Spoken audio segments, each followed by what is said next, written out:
ଭାରତ ଏପରି ଏକ ଦେଶ ଯେଉଁଠାରେ ସମ୍ବିଧାନ ହେଉଛି ସର୍ବୋଚ୍ଚ, କିନ୍ତୁ ଯେତେବେଳେ ସମ୍ବିଧାନକୁ ଅଣଦେଖା କରାଯାଏ ସେତେବେଳେ ଦୁଇଟି ଶକ୍ତି ମୁହାଁମୁହିଁ ହୁଅନ୍ତି।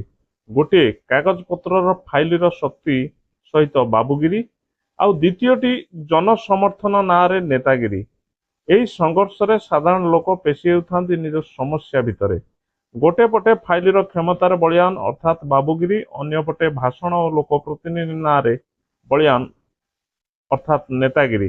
ଯେତେବେଳେ ଦେଶର ଦୁଇଟି ଶକ୍ତିଶାଳୀ ବ୍ୟବସ୍ଥା ମୁହାଁମୁହିଁ ହୁଅନ୍ତି ସେତେବେଳେ ପ୍ରକୃତ ଯୁଦ୍ଧ ହୋଇଥାଏ ଆଇନ ବନାମ ପ୍ରଭାବର। ଗୋଟେ ପଟେ ବାବୁ କୁହନ୍ତି ନିୟମ ଓ ଆଇନ ଦ୍ୱାରା ଦେଶ ଚାଲିବ ଆଉ ଲୋକଙ୍କ କାମ ହେବ। ଅନ୍ୟପଟେ ନେତା କୁହନ୍ତି ଲୋକଙ୍କ ଠାରୁ ଜନାଦେଶ ପାଇଛି, ଲୋକଙ୍କ କାମ ହେବ ଆଗେ। ବାବୁ କୁହନ୍ତି ଫାଇଲ ସମ୍ପୂର୍ଣ୍ଣ ହୋଇନାହିଁ, ଏଥିରେ ଦସ୍ତଖତ ହୋଇପାରିବ ନାହିଁ।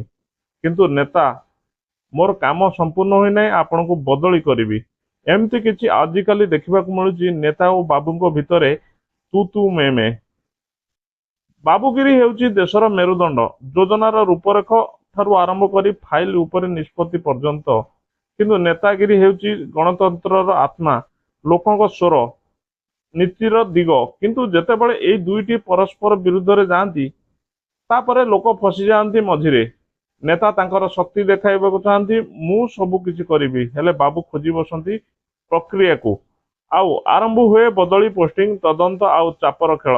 ଯେତେବେଳେ ଅଧିକାରୀମାନେ ନିୟମ ଉପରେ ଅଟଳ ରୁହନ୍ତି ନେତାମାନେ ବ୍ୟବସ୍ଥାକୁ ବଙ୍କା କରନ୍ତି। ଏବଂ ଏହି ଲଢ଼େଇରେ ସାଧାରଣ ଲୋକ ସମାଧାନ ପାଇଁ ଘଣ୍ଟା ଘଣ୍ଟା ଅପେକ୍ଷା କରିଥାନ୍ତି। ଯଦି ବାବୁମାନେ ସଚ୍ଚୋଟତାର ସହ କାମ କରନ୍ତି ଏବଂ ନେତା ସେବା ମନୋଭାବ ସହିତ କାମ କରନ୍ତି ତେବେ ଦେଶର ବ୍ୟବସ୍ଥା ଭାଙ୍ଗିବ ନାହିଁ, ବରଂ ସୁଦୃଢ଼ ହେବ। ନେତୃତ୍ୱ ଓ ବାବୁଗିରି ଯୁଦ୍ଧରେ କେବଳ ସେ ହିଁ ଜିତିବ ଯିଏ ଜନସାଧାରଣଙ୍କ ସ୍ୱାର୍ଥରେ ଠିଆ ହେବ। ନେତାମାନେ ବଦଳୁଛନ୍ତି, ଅଧିକାରୀ ସ୍ଥାୟୀ ରୁହନ୍ତି, କିନ୍ତୁ ଯଦି ଉଭୟ ସେମାନଙ୍କର ଦାୟିତ୍ୱ ଭୁଲି ଯାଆନ୍ତି ସେତେବେଳେ ଜନସାଧାରଣ ନିଜର ସମସ୍ୟା ସମାଧାନ ପାଇଁ ଘଣ୍ଟା ଘଣ୍ଟା ଅପେକ୍ଷା କରନ୍ତି। ତେବେ ଦର୍ଶକ ବନ୍ଧୁ, ଆପଣ କୁହନ୍ତୁ, ଆପଣ କାହା ସପକ୍ଷରେ? ନେତାଙ୍କ ନେତୃତ୍ୱର ପ୍ରଭାବ ନା ନାଲି ଫିତାରେ ବନ୍ଧା ସମସ୍ୟା ଭିତରେ ବାବୁଗିରିଙ୍କ ପ୍ରଭାବ? ଦୟାକରି କମେଣ୍ଟରେ ଆପଣଙ୍କ ମତାମତ ଦିଅନ୍ତୁ। ଆମ ଚ୍ୟାନେଲକୁ ସବସ୍କ୍ରାଇବ କରିନଥିଲେ ସବସ୍କ୍ରାଇବ କରନ୍ତୁ। ଜୟ ଜଗନ୍ନାଥ।